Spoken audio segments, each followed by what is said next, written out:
Welcome to Motion Deep Dive. Unravel the magic behind the screen.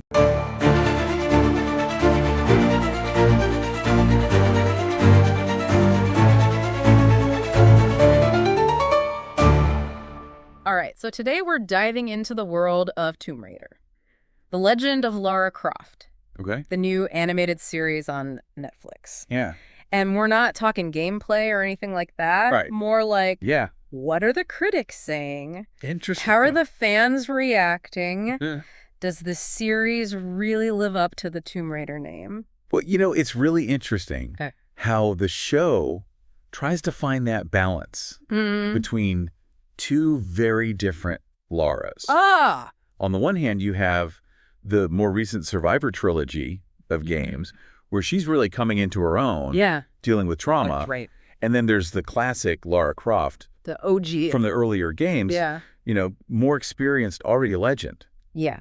So trying to blend those two, Right. it's a bold move. It's definitely causing a stir. Yeah. I mean, a lot of the reviews are pointing out that the Lara in this series doesn't really seem to have learned much from the Survivor games. It's like Interesting. they hit a reset button on her character development. Huh. One article even called it history repeating. And that raises a big question for me. Yeah. Is this reset intentional? Ooh. Like, are the creators trying to say something about reboots? Or did they unintentionally undermine Lara's growth? Yeah. Especially for those fans who really connected with her journey in the Survivor games. Oh, absolutely. It's got to be a sticking point. Yeah, for sure. Especially when you see how much the series focuses on Lara's grief over Rolf's death. Yeah. Some reviewers are saying it feels repetitive. I can see that. Especially if you've played the games. Yeah, you already went through that emotional roller coaster. Right, exactly. It's like they're trying to have their cake and eat it too.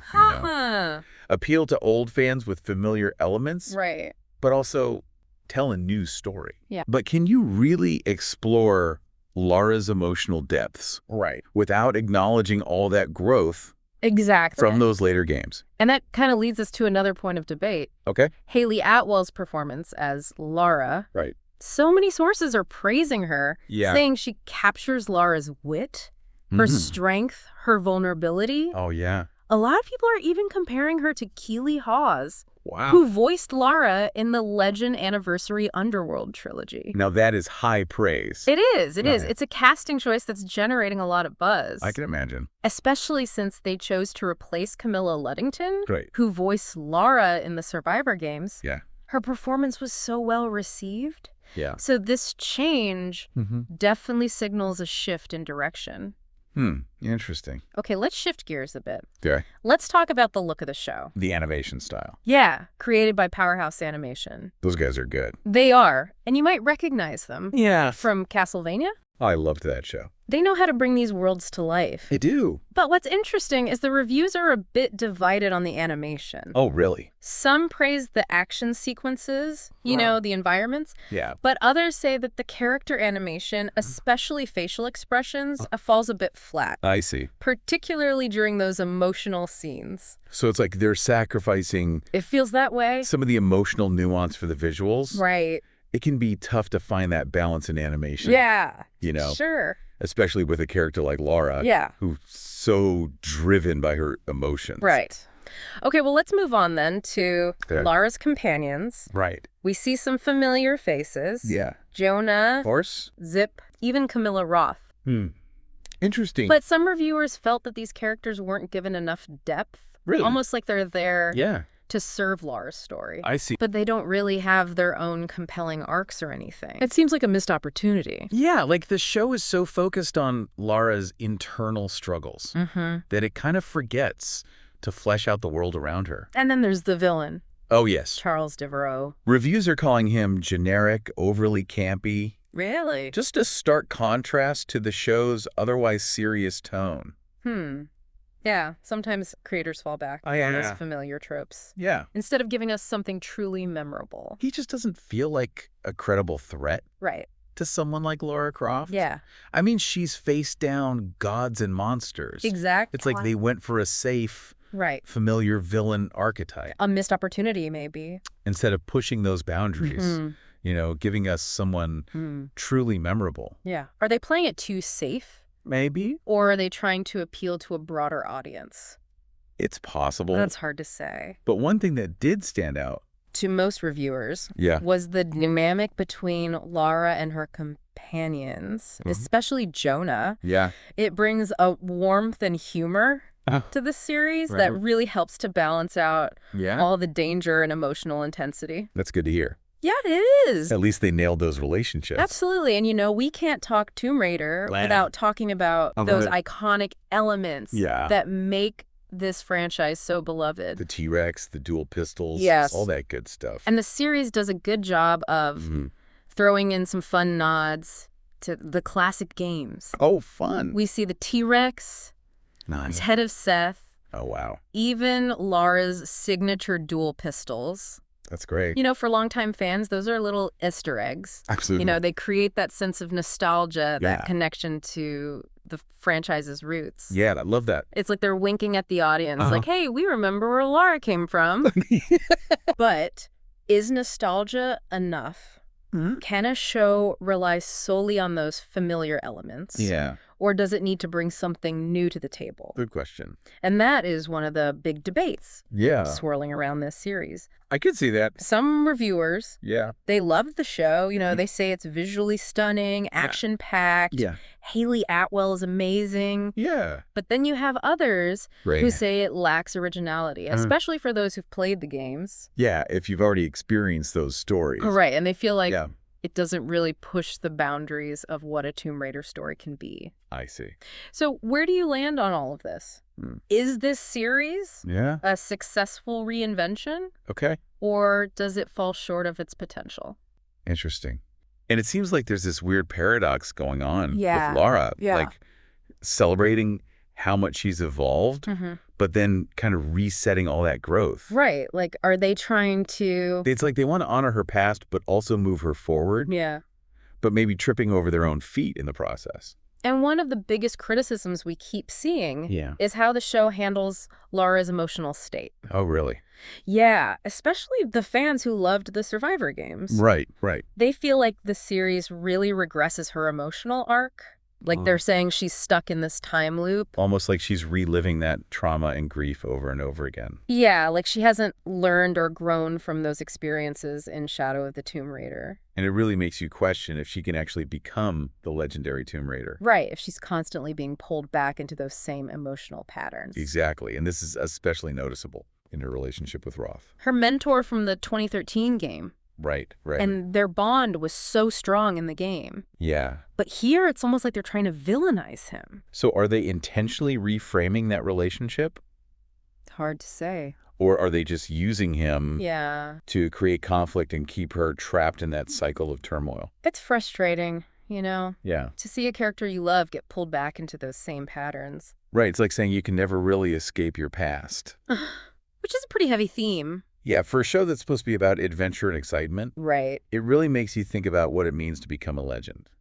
Like, can you be a legend if you're constantly haunted by your past? Or is it more about rising above those challenges? And using those experiences to become even stronger? Those are some deep questions for a Saturday afternoon. Maybe we need more coffee. Maybe we do. All right, so moving on from the deep stuff. Okay.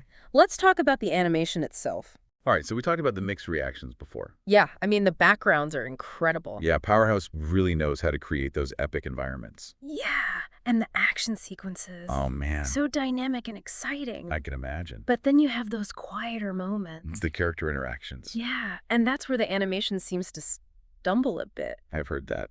Some reviewers have said the facial expressions, they just fall flat. Don't convey the emotion that the scene needs. Like they're going for spectacle over nuance. Which is a shame because they emphasize Lara's emotional journey so much. Exactly. It's like they're missing an opportunity to really connect with the audience on an emotional level. It's all about finding that sweet spot. Yeah. Between the visual flair and that emotional depth. But it's not all doom and gloom.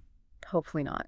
There are things this show does well. Okay, I'm listening. Like one thing that really stood out to me and to a lot of reviewers was how they used visual cues to show Lara's transformation. Interesting. In the final episode, we see her at Croft Manor. Oh, yeah. And she's organizing her trophies. Right, all those artifacts from her past adventures. And she's wearing her classic look, The ponytail. Yeah, and the blue tank top. It's like a visual callback to the classic Lara Croft. Exactly. Showing her evolution from that traumatized survivor Yeah. to the confident, adventurous Lara. It gave me chills. Me too. Because after all that debate about whether the show regresses her character arc, it's like they're setting us up for something more. Maybe a major leap forward. Yeah, in season 2. It's possible. And then there's The Light. The Secret Society. A lot of fans think it could be connected to Angel of Darkness. Which would be a bold move. It would, considering that game is a bit controversial. Yeah, not the most beloved entry in the series. But it would show that they're willing to explore those darker corners. And maybe delve into those moral ambiguities. Right, because being a Tomb Raider isn't always black and white. But so yeah, the show has its flaws. But there's potential there. Maybe in future seasons they'll address some of the criticism. Give the supporting cast more depth. Yeah, give us a villain who can really challenge Lara. I mean, they've got a great foundation. They do. Haley Atwell is fantastic. She is. The visuals are stunning. Yeah. And they're clearly not afraid to take risks. So the question is... Will they capitalize on that potential? Yeah, will they deliver a show that truly lives up to the legacy of Tomb Raider?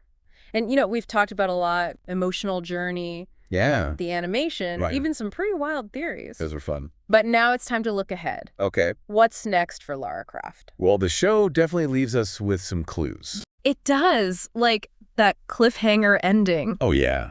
Come on. Sets the stage for season 2 for sure. Yeah, it does. Promises to explore Lara's journey even further. And even beyond the animated series, Right. There's so much more happening in the Tomb Raider world. I mean, Amazon's working on a new game and a live-action TV series. It's like a whole Tomb Raider renaissance. Could this animated series be laying the groundwork for all of that? Maybe creating this cohesive narrative across different mediums. It's possible. And with Phoebe Waller-Bridge at the helm of the live-action series. Oh, wow. The creator of Fleabag and Killing Eve. Yeah, she's incredible. I love her work. She's known for her wit, her strong female characters. And she's not afraid to subvert expectations.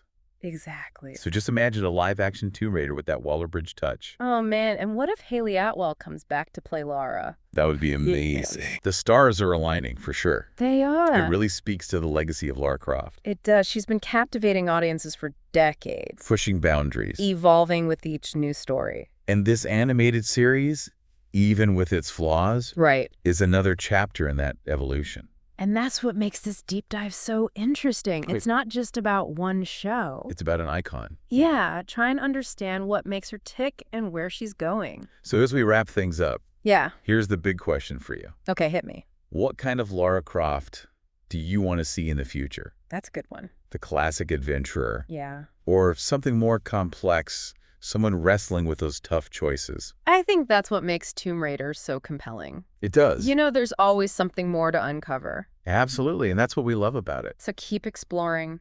Yeah. Keep raiding those tombs of knowledge. And never stop sharing your love for Lara Croft. Because her story is far from over. Thanks for joining us on Motion Deep Dive. Yeah, thanks for listening, everyone. We'll catch you next time for another fascinating exploration. And don't forget, keep watching, keep thinking, and keep diving deep.